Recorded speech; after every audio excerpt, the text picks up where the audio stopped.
Indie Zombie games. Well, hello there, everybody, and welcome back to another thrilling adventure of Indie Zombie. Today, we're taking a look at a sequel to One Night Two Crazies. This is Fright Light that was actually requested of me by the creator. He offered to give me a code, and instead, I just went ahead and bought this off of Xbox Live.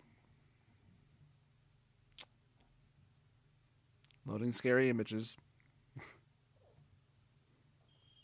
Shaking in my boots.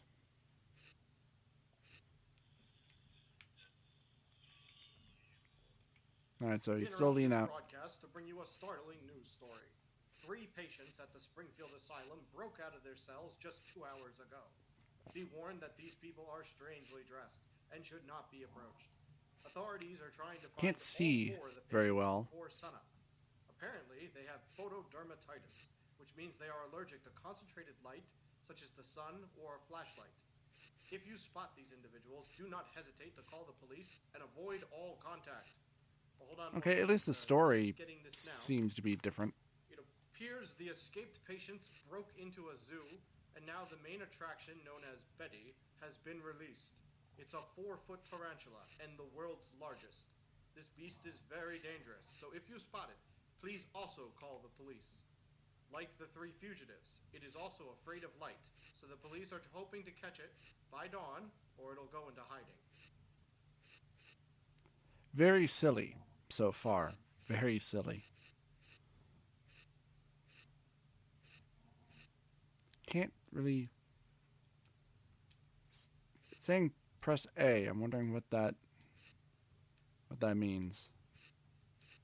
I'm pressing A, but nothing's happening.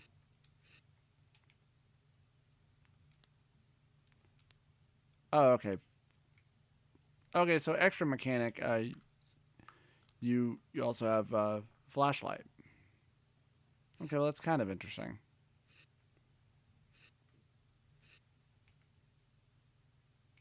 So far, I'm not really seeing anything, and I'm guessing that. And I guess you have an unlimited supply of batteries.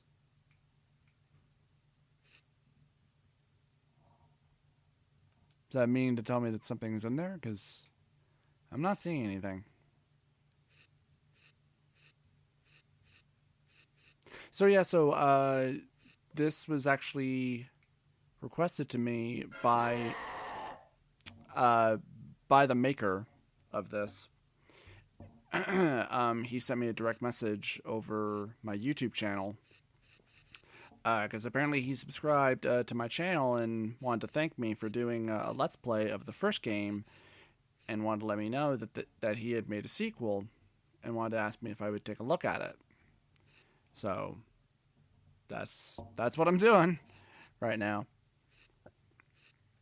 And I did a quick little vlog talking about it a while ago. I'm not exactly sure when I'm going to post this. It will probably be soon, at least sometime after I record it. But something that's really been bothering me lately is that. Oh, okay, I see something. Is surprised at this time that you can't shut your door. Well, I guess obviously because it's meant to mimic the whole thing with Five Nights at Freddy's 2, where there are no doors this time. I mean, I didn't play the sequel, and I might not. Woo! I survived. Oh, okay. So this time instead of Betty the surviving days, you're tarantula surviving was seen hours. chasing one of the asylum fugitives out of a local And park. When police arrived, it anyway, had I wanted to vanished. say Residents in that area are warned to keep their doors locked and a I flashlight looked up handy to ward off something potential because intruders. As the always, contact the the maker police of as the soon as maker you of see these the games assailants. had told me he was trying to get the first game greenlit on Steam, and he had somebody had posted a montage video of everybody, of people playing the first game, and and it was a montage video of people playing it and freaking out and being like, "Oh my god, this game is terrifying." I played it and I didn't think it was scary. I mean, it doesn't take much to scare me, but I'm really not one for jump scares. I mean, it's kind of, especially when it feels kind of unearned. It and there's no real ambiance to it, and and that was actually kind of why I liked A Piece of Spider so much, because that game, I mean, it took the concept of Five Nights at Freddy's, but actually did something a little bit different with it, where if you watch my Let's Play of it, where you actually have full control of your character. Well, not full control, but you can walk around the house and you have a little portable camera watcher where you can stay steps ahead and such. And and that was I thought that was actually quite clever. This, it just kind of repeats the same thing. So you can only see them when you turn the flashlight on. So so I guess you just do that. Other than that, you're probably not really going to be able to see them, though.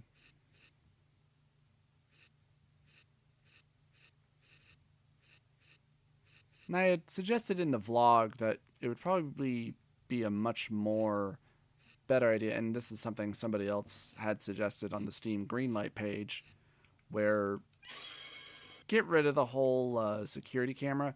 But I mean, I think you could keep the security camera, but make it so that it's a real in-home invasion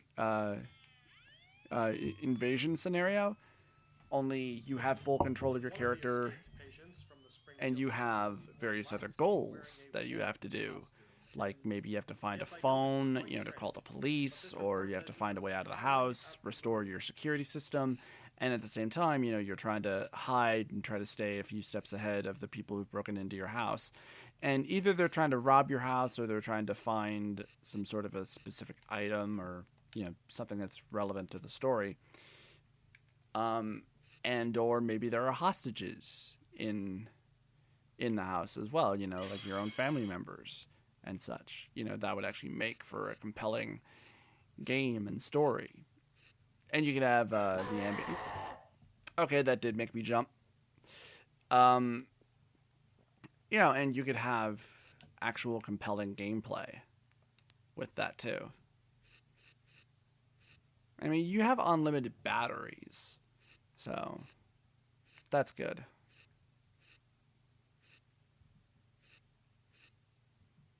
Yeah, the one thing I will say about this that is at least better than Five Nights at Freddy's is that in order for the whole scares thing of Five Nights at Freddy's to work, is that you have to be looking at your computer, and then you have to manually pull your computer down, and then that's when you get the whole game over screen, which is kind of a cheap cop out, really. I mean, heck, I had a point where I was playing, and this is actually the very first time that I was playing, and I ostensibly had lost the game, and the game wouldn't let me turn on the light, and it wouldn't let me close the security door, because it was trying to tell me, oh, well, you lost the game, so we have to scare you now. So you have to pull up your computer. And it was just very cheap. And at least this doesn't do it that way. This will, pull you away from your computer,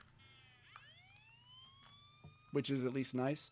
But Police have managed to track all 4 of the assailants to a single residential area of Springfield. They believe But it would all be of the nice, escapees were traveling you know, together. if people, you know, didn't rely so much on taking something that was already done and, you know, actually try and do something maybe different or perhaps even just something different in general. But yeah, so far this kind of feels the same as the first one with some minor differences. Um, I don't know. I was hoping, well, I mean, I was pretty sure it was probably just gonna be the same thing. Um, yeah. All right. I'm probably gonna go one more, and then we'll see what happens. Like, I'd like to see it if you were like roaming around the house with a flashlight. You know, and you had places to hide and such, and it's kind of why I hope the people who made Appease the Spider plan on maybe making a sequel to that one, because I think those guys, they got it right when they did that.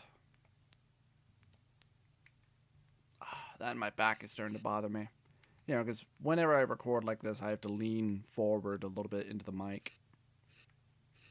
I have to sort of sit at a hunch. Oh my god, it's so scary. That was actually something that I wanted to bring up. You get these people, and I don't know if I did talk about this, but that's something that kind of annoys me about a lot of these kind of games where you get people who are playing them and doing Let's Plays on them, and they give you these huge overreactions where they're like, oh my god, oh my god, oh my god, it's so scary. Oh my god. It just feels so fake. I mean, I can get scared by something if it, does its job well enough, but I'm not going to overreact or anything like that. And if something did scare me, I will, certainly say, okay, that got me. That was good. And this did manage to scare me once, but how many hours do you have to survive in order for the game to be over? I'm just curious. Blah! And it's the same sound effects, too.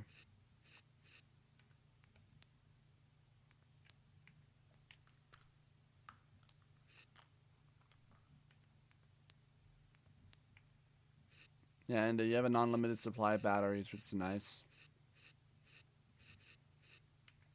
I was actually kind of surprised that the maker of this asked me to take a look at this, because I had wondered, like, did he watch my video on it? I mean, it's not like it was scathing or anything like that, but I was certainly saying, like, this is nothing original or really too interesting. Well, alright, everybody, I'm going to wrap this up. This has gone on long enough. This was Indie Zombie Let's Play Fright. It's made by the same makers, or maker, I should say, of One Night Two Crazies. This is going for about $3 on the Xbox Live. There's always, of course, a free demo.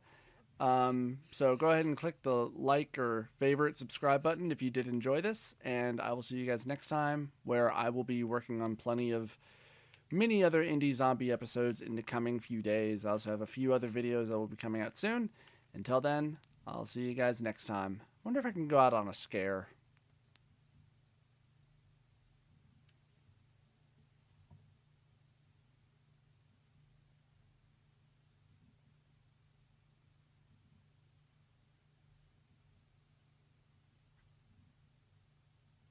Come and get me.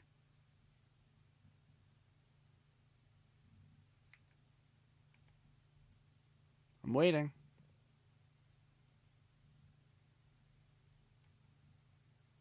Tempted to turn my flashlight on. No, I survived it. Alright, everybody. I'll see you guys next time. Ciao. Witness reports that the fugitive dressed like a hockey player was seen running at incredible speed. The police had no comment.